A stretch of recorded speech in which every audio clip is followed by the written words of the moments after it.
First, I'm Nico Lim. I'm 31. I'm currently employed with a design consulting company. Although I worked with the BPO industry before, and I am now 9 years in the workforce management sector of the business process and services industry. And I started with MMDC kasi it's more of a complement to my current career path. So, I work with data every day. Tapos, yung course offerings ng MMDC, data analytics mo. Sakto. Ang galing. Sabi ko, sige, try natin. I started last March 2023 and I'm still here now. So, proven and tested na siya. Yeah, so more than a year enrolled at MMDC, and then you've been working tama 9 years in total. And then decided to be a working student right now. Okay, si Nico, kung hindi nyo na itatanong, very, very busy because you work, you're also a proud dad, and of course, parang work, family, school life, ang dami, di ba? Ang dami mong i-juggle. So, I know that one of the, and you heard it earlier in the VTR, one of the things that attracted Nico, ilalaglag na kita, ako lang ba? One of the things that attracted Nico to MMDC, walang exam, walang quiz, walang exam. Yun talaga yung isa sa mga una. Pero I know that it's more than that. So, please share with everyone the story of, of all the options, pwede rin namang hindi mag-enroll for now, diba? But why now and why MMDC? I think it's what my other classmates or peers that's currently a working student with MMDC as well is thinking. If you don't start now, you will just think of other reasons to not start that one. Tapos, yun, magkitahinga ka na forever. And for me kasi, I aim to live my life to my full potential. So, as a complement to my career path, it's like, parang domino effect na yun eh. And then once I finish this degree with MMDC, mas magiging proud sa akin. Grad ko, syempre. Grad ko, grad. Tapos, syempre, mag-promote ka rin sa work. Tapos yun yan, walang exam. Ang galing. Sabi ko, hindi siya traditional in a point na yung mind-numbing studies and yung mga memorization, yung burnout ka na sa trabaho, mag-memorize mo pa. Grabe na ka naman. So, yun yung pinaka, parang point ko na, ay, ito na to, parang ito na siya. So, why not take it and then let's just run with it. If it doesn't work, then you try again sometime. Pero so far, so good sa 1+ year.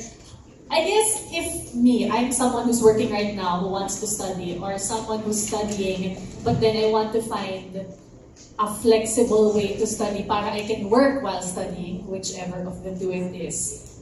Gaano ka-doable, I guess, maging working student with MMDC?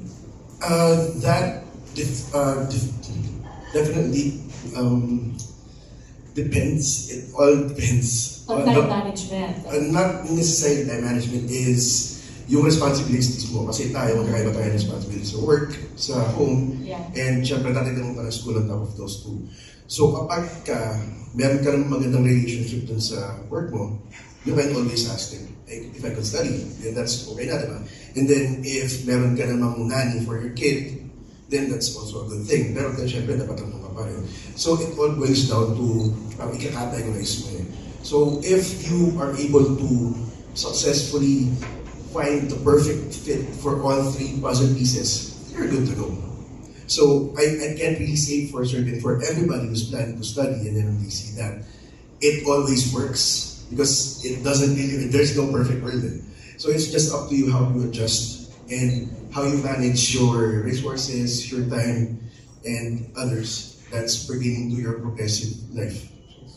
Pero let's break it down so everyone has an idea. So once a week lang yung synchronous. Ilang hours yun, and then what does the rest of the week look like in terms of studies?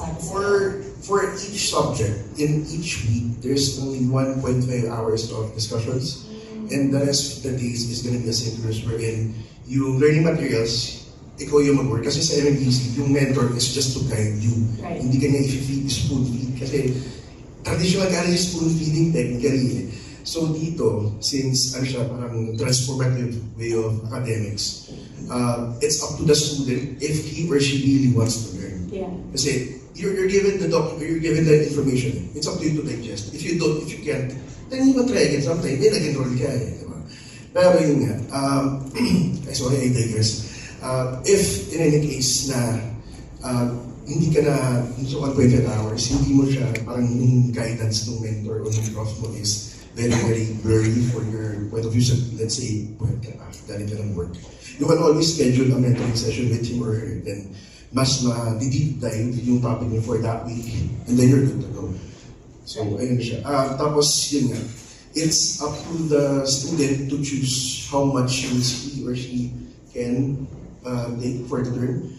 So, right now, I'm currently supposedly enrolled with 18 units, and that's 6 subjects. So, lakas ako eh. Pero 15 ngayon, so that's 5 subjects, and then MWF, 2 subjects, so that's 3 hours. And then after nun, maybe hindi kaya also work. Sakto-sakto talaga siya. So, no breathing room. Pero syempre, pag nag-break, nagtatapos